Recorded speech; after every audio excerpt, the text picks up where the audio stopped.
கிறிஸ்துவுக்குள் பிரியமான அன்பு சகோதரர் மற்ற சகோதரிகளுக்கு கர்த்தரின் பெரிதான நாமத்தில் வாழ்த்துகிறேன், ஸ்தோத்திரங்களை ஏறெடுக்கிறேன். மீண்டுமாக கூட இந்த புதிய நாளிலும் செய்திக்குள்ளாக கர்த்தருடைய செய்திக்குள்ளாக கடந்து செல்ல இருக்கிறோம். இன்றைய தினத்தில் நாம் கேட்க இருக்கின்ற இந்த சத்தியத்தின் தலைப்பு சோதனை பரீட்சை. ஒருவேளை ரெண்டு வார்த்தைகளும் நமக்கு ஒரே மாதிரியாக இருக்கும், ஆனால் வித்தியாசங்கள். வேதத்தின் அடிப்படையில் சோதனை என்றால் என்ன, பரீட்சை என்றால் என்ன? நம்ம நார்மலா இந்த வார்த்தைகளை கேட்டுட்டு இருக்கோம் டெய்லி. சோதனைனா என்ன, பரீட்சைனா என்ன? இதற்கு ஆதாரமாக மத்தேயு எழுதின செய்தி நூல்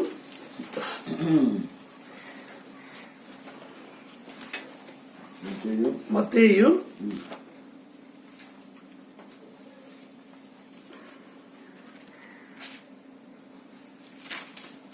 4ஆம் அதிகாரம் 3ஆம் வசனம் வாசிங்க. அப்பொழுது சோதனைக்காரன் அவரிடத்தில் வந்து நீர் தேவனுடைய குமாரனானால் இந்த கல்லுகள் அப்பமாகும்படி சொல்லும் என்றான். இந்த இடத்துல இந்த வார்த்தையை நீங்க ஞாபகம் வச்சுக்கலாம். சோதனைக்காரன்.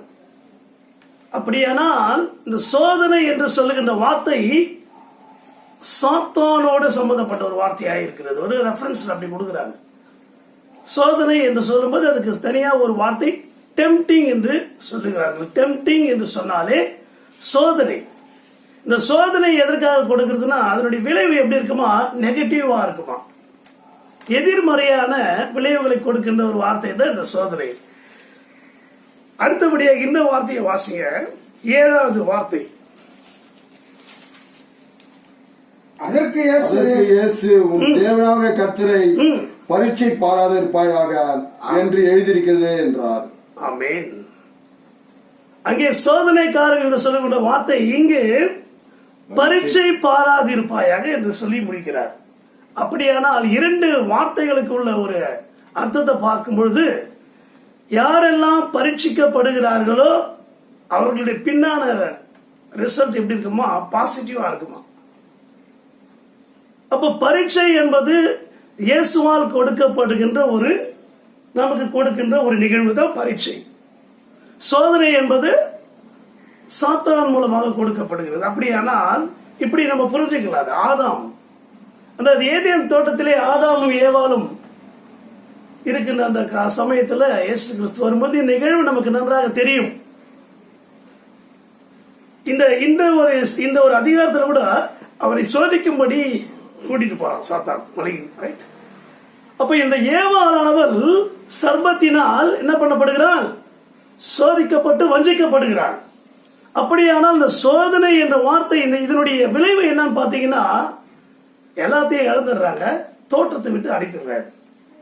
அப்ப சோதனை என்ற வார்த்தை ஒரு மனிதனை என்ன பண்ணுதுங்களா, ஒரு நெகட்டிவ் கான்செப்டுக்கு அழைச்சிட்டு போகுதுங்களா. ஆனாலும் சோதனை சகிக்கிற மனுஷன் பாக்கியவான். ஆமென். அந்த சோதனை என்ன பண்ணமா, சகிக்க வேண்டும். ஏவாள் அந்த சோதனையை சகிக்கவில்லை, அதிலே விழுந்து விடுகிறார். அதனுடைய விளைவு பாவத்தை சம்பாதித்துக் கொள்கிறார், தோட்டத்தை விட்டு புறம்பே அனுப்பப்படுகிறார். அப்படியானால் இது சின்ன இயேசு கிறிஸ்து நமக்கு கொடுக்கின்றது எல்லாமே பாத்தீங்கன்னா பரீட்சை. இப்படிதான் நம்ம புரிஞ்சுக்கணும். இந்த பரீட்சை எதற்காக கொடுக்கப்படுகிறதா, இன்னும் நாம் ஆவிக்குரிய ஜீவியத்திலே இன்னும் எப்படி நிலை நிற்கிறோம் என்பதற்காக. யோபை குறித்து பார்க்கும்போது அந்த இடத்துல அவருக்கு கொடுத்தது டெஸ்ட்.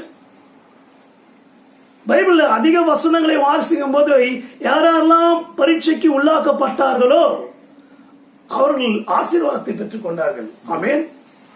சோதனைகளை பெற்றுக் கொண்டவர்கள் வேதனையில் போய் முடிந்து விட்டார்கள். அப்படியானால் இந்த காலை நேரத்தில் நமக்கு இயேசு கிறிஸ்து கொடுக்கின்ற 4 பெயர்கள். நாம இந்த சோதனையில நிலை நிறுத்தி அப்படியே நம்ம கடந்து வரும்பொழுது எப்படிப்பட்ட கிருபைகள், எப்படிப்பட்ட வரங்களை நமக்கு கொடுக்கிறார் பார்த்து முடிக்கலாம். சோதனை மற்றும் பரீட்சை. இப்பொழுது எடுத்துக்கொள்ளலாம். எது எதெல்லாம் சோதிக்கப்படுதோ அது நிலை நிற்கணும். பொன் சோதிப்பதற்கு என்ன பண்றாங்க? அதை நெருப்புல போட்டு புடமிடுறது, அடின்னு அடிக்கிறாங்க. அடிச்சு அது நல்லா காய்ச்சி தனக்கு தேவையான ஒரு டிசைன் அது நிக்கிறது, அங்க நிலையாக நிற்கிறது. எதுவும் சொல்லல, அடி வாங்குறேன் நான். என்ன அடிங்க, அமைதியா இருக்கு, எதுவும் பேசல.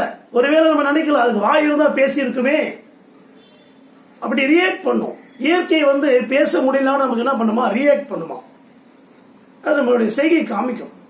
ஆனாலும் இந்த பொண்ணானது புடமிடப்படும் பொழுது தன்னை என்ன பண்ணதுங்களா அர்ப்பணித்து எதுவுமே பேசாம அதுக்கு உள்ளாக்கி ஒரு புதிய ஒரு பொருளாக, ஒரு அழகான பொருளாக உருவாகிறது. மண்பாண்டம் செய்கின்ற குழைவனை பார்க்கும்போது அந்த குயவன் தன்னுடைய கால்களால் அந்த மண்ணை மிதித்து மிதித்து மிதித்து அந்த சக்கரத்தில் சுற்றுவார். பார்த்தீங்கன்னா தெரியும், நான் பார்க்கணும். அப்படி அது அடிபட்டு உதப்பட்டு மிதிப்பட்டு கடைசியாக தன்னுடைய மனதில், என்னுடைய மைண்ட்ல ஒரு டிசைன் வச்சிருப்பார். இந்த பானையை இப்படிதான் வணைந்து கொள்ள வேண்டும். கடைசியாக ஒரு அழகான ஒரு உருவமாக அங்கே வந்து நிற்கிறது. இந்த பேக்கர்ஸ் பேக்கரியில அந்த ஐட்டம்ஸ் செய்யறவங்க பாத்தீங்கன்னா மாவு நல்லா போட்டு பிசைவாங்க, அடிச்சு குத்துவாங்க நல்லா கல்லுல. அப்பதான் அது சாஃப்ட்னஸ் ரொம்ப சாஃப்டா கிடைக்கும். பரோட்டா இதெல்லாம் எக்ஸாம்பிள். நல்லா போட்டு அடிப்பாங்க. என்ன காரணத்துக்கு அடிக்கிறாங்க? சும்மாவா? இல்ல, அதனுடைய டேஸ்ட் மாறணும், நல்ல சாஃப்ட்னஸ், குவாலிட்டி நல்லா இருக்கு. அப்ப நம்முடைய குவாலிட்டி நல்லா இருக்கணும்னா கிறிஸ்துவுக்குள் நாம் பாடுகளை அனுபவிக்க வேண்டும், சகிக்க வேண்டும். ஆமென். அப்படி இருந்தா சில ஆசீர்வாதங்கள் நம்ம தேடி வருதான். அப்படி கிறிஸ்துவுக்குள் நாம் அவர் கொடுக்கின்ற பரீட்சை, அந்த பரீட்சையில் ஜெயிக்கும் போது ஆசீர்வாதங்கள் கிடைக்கிறது, சோதனைகளை சகிக்கும் பொழுதும் ஆசீர்வாதம் கிடைக்கிறது. அப்படியானா அந்த காலை நேரத்துல அந்த சாத்தான அப்படிதான் சொல்றார், தேவனாகி கர்த்தரே நீ பரீட்சை பாரு. நானே பரீட்சைக்கு உரியவன் நான் தான், பரீட்சை வைக்கிறவன் நான் தான். அதனாலதான் நாங்க ஸ்கூல்ல பசங்களுக்கு டெஸ்ட் வைப்போம். டெம்டிங் சொன்னா ஓடிடுவான், சோதனைன்னு சொன்னா ஓடிடுவான். அதனால அந்த வார்த்தைக்கு பேரு டெஸ்ட், பரீட்சை. அப்ப பரீட்சை என்பது அதனுடைய விளைவு ஆசீர்வாதமா இருக்கும். சோதனை என்பது நெகட்டிவா இருக்கும், அதை நாம் என்ன பண்ணமா பாசிட்டிவாக மாற்ற வேண்டும். சகிப்புத்தன்மை இருந்தால் மாற்றிக்கொள்ளலாம். அப்படியானால் எபேசியர் எடுத்துக்கொள்ளுங்கள். எபேசியர்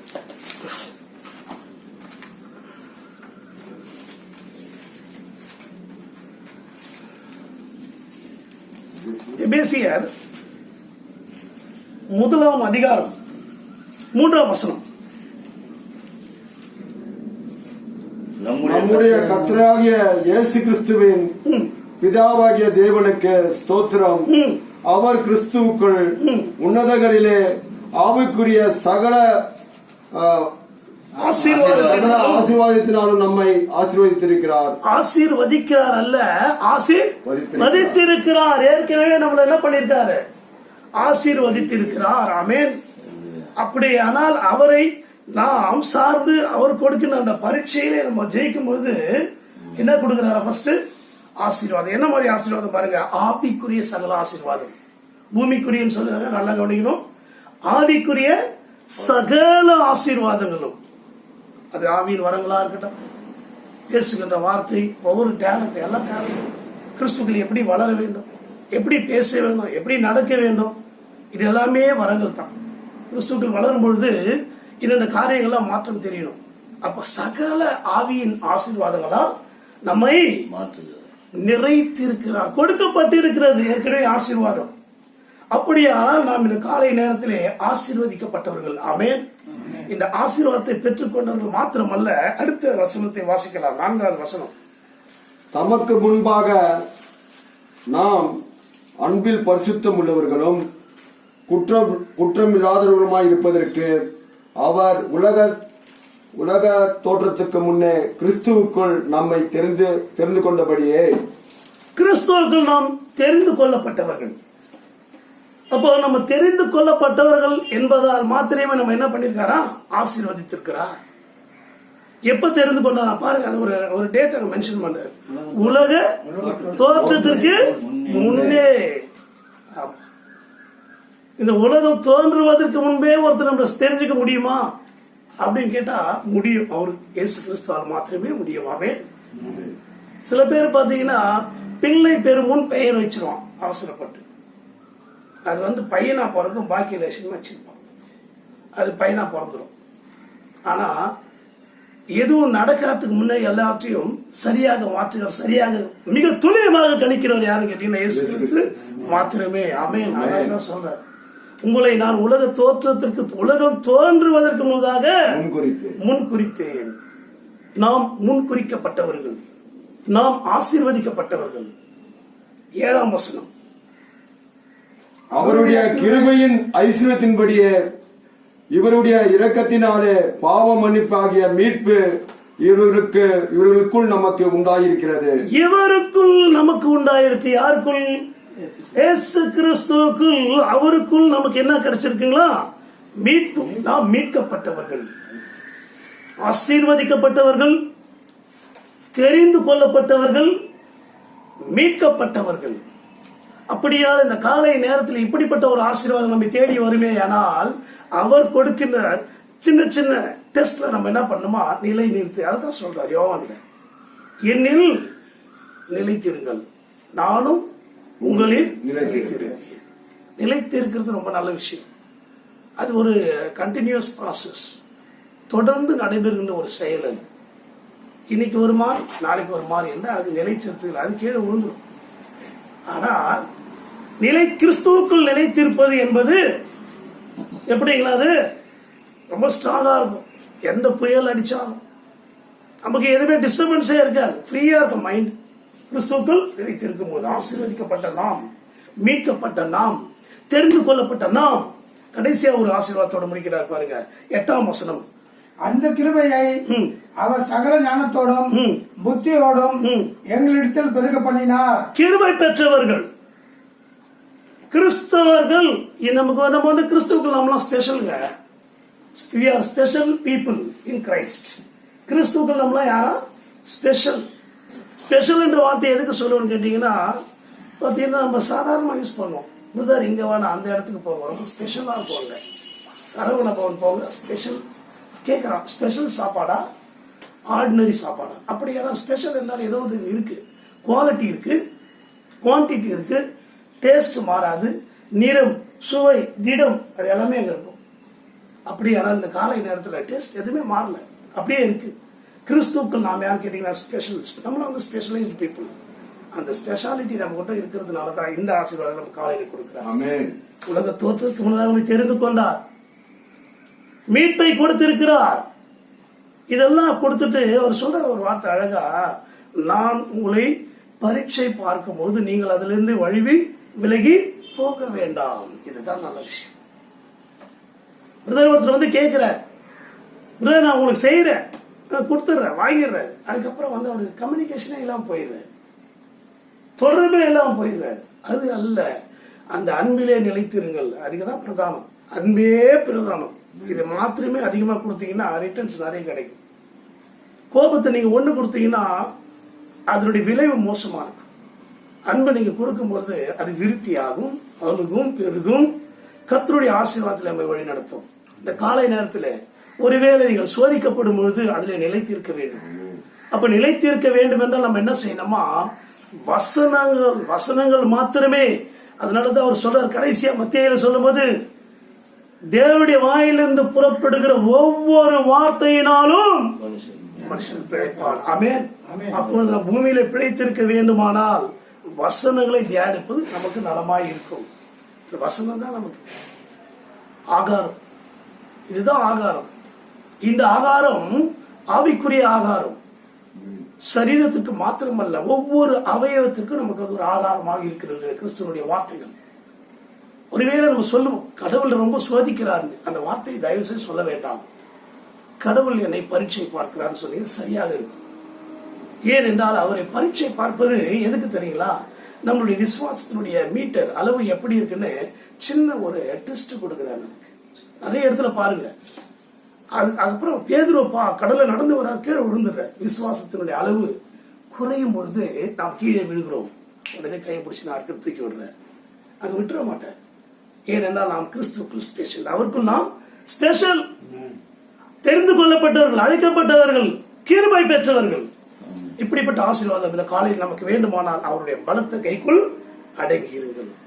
வசனங்களை தினமும் தியானிக்கும் பொழுது நிச்சயமாக நம்ம அவர் நல்வழியில் நடத்துவார். ஆகையால் கிறிஸ்து கொடுக்கிற அந்த பரீட்சையை நாம் ஏற்றுக்கொண்டு அதை நாம் வெற்றி சேர்க்கும் போது இப்படிப்பட்ட ஆசீர்வாதங்கள் நம்மை தேடி வரும். கர்த்தருக்கு ஸ்தோத்திரம்.